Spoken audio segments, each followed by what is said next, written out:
मैं कुछ नियम आपको समझा देता हूं। उन नियमों के साथ अगर आप भागवत सुनेंगे तो निश्चित ये भागवत आपको वो फल देगी जिसकी कामना आपने नहीं की। हम लोगों को भगवान सब कुछ देने को तैयार है, पर शर्त है। शर्त क्या है? कि जिन चीजों को, जिन नियमों को बताया जा रहा है उन नियमों का पालन तो करो, उन नियमों का पालन करो। हम लोग आधे अधूरे नियम का पालन करते हैं, फिर हमें वो फल नहीं मिलता है, फिर हमारी अश्रद्धा हो जाती है। भाई गलती तुम्हारी है। डॉक्टर ने 5 दिन की दवा दी है तो 5 दिन खाओ ना पहले। 3 ही दिन खाने के बाद आप कहो कि नहीं अब काम नहीं चलेगा हमें, तो फिर तो फायदा नहीं है। तो इसलिए कुछ नियम ऐसे हैं जिन नियमों का पालन हम सबको करना चाहिए। नियम बताऊं कि नहीं? बता देता हूं। इन नियमों के साथ अगर आप भागवत सुनेंगे तो आपको निश्चित भागवत का सुंदर फल प्राप्त होगा। पहला नियम, कथा प्रारंभ होने से पहले प्रथम आरती से पूर्व आप अपना स्थान ग्रहण करें, और जब पुष्पांजलि हो जाए, संपूर्ण आरती कथा के सत्र की जब पूर्णाहुति हो, उसके बाद पुष्पांजलि हो जाए, महाराज जी व्यासपीठ छोड़ दें और चले जाएं, तब हमको जाना चाहिए। ये पहला नियम है। दूसरा, इन 7 दिनों में हमें किसी के साथ बुरा व्यवहार नहीं करना चाहिए। मनसा वाचा कर्मणा, हमें किसी का बुरा नहीं करना। जब हम किसी का बुरा करते हैं तो भगवान उस अनुष्ठान का फल उतना नहीं देते जो मिलना चाहिए। हमने तो कई यजमानों को ऐसे भी देखा है कि पूजा भी करते जाते हैं और गुस्सा भी करते जाते हैं। जितना आप गुस्सा करोगे उसका फल उतना ही कम होता चला जाएगा। ये भागवत भी अनुष्ठान है, पूजा है। आप जो श्रोता हैं ये पूजा है। आप सब आचार्य, आप लोग सब यजमान बनकर कथा सुन रहे हैं, तो आपको क्या चाहिए? बोले इन नियमों का पालन करना चाहिए आपको, विधि विधान से।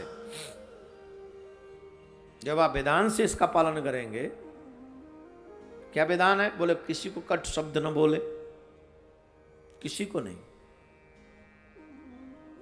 किसी का बुरा न करें, और मन में भी किसी के प्रति बुरा न सोचें।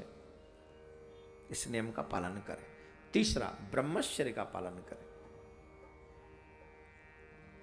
चौथा, हो सके तो पृथ्वी पर शयन करें। कैसे? आजकल तो पृथ्वी सब बढ़िया ही है, ग्रे नाइट और वाइट नाइट और जन कौन कौन सी बिछा रखी हैं। बिस्तर पे सो जाओ तो और वहाँ बराबर ही है।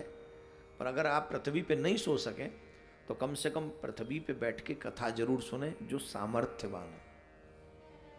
और सोए जहाँ आप बिस्तर वगैरह पे सोते हैं, वो एवरीडे जो यूजेबल आपके क्लोथ्स हैं, जो वस्त्र हैं, वो मत उस पर बिछाइए।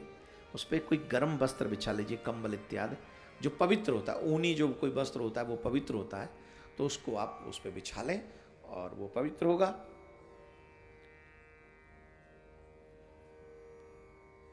पृथ्वी पे न सो सके तो आजकल बेड भी तो काठ के होते, काठ भी पवित्र है, तो आप वहां सो सकते हैं उस पर। ब्रह्मचर्य का पालन करें और ज्यादा से ज्यादा अपने रिश्तेदारों को, कथा कराने वालों को या सुनने वालों को भी एक कार्य करना चाहिए। क्या बोले? ज्यादा से ज्यादा अपने रिश्तेदारों को फोन कर करके बुलाना चाहिए कथा सुनने।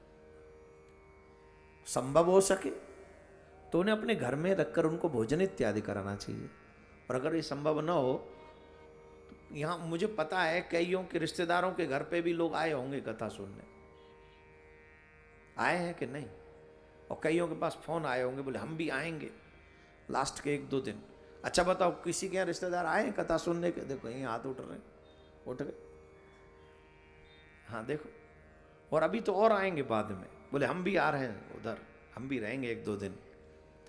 और वो भाग्यशाली हैं जिनके यहाँ कथा सुनने वाले रिश्तेदार आते हैं, उनका भी फल आपके जीवन में आपको लगता है। इसलिए अपने रिश्तेदार, अपने इष्ट मित्रों को भी बताना चाहिए कि आप लोग आइए, कथा सुनिए और भगवान के रंग में रंग जाइए। जो जीव इन नियमों के साथ भगवान की कथा सुनता है, भगवान क्या देते हैं? बोले भागवत फिर उसे वो देती है जो वो मांगता है।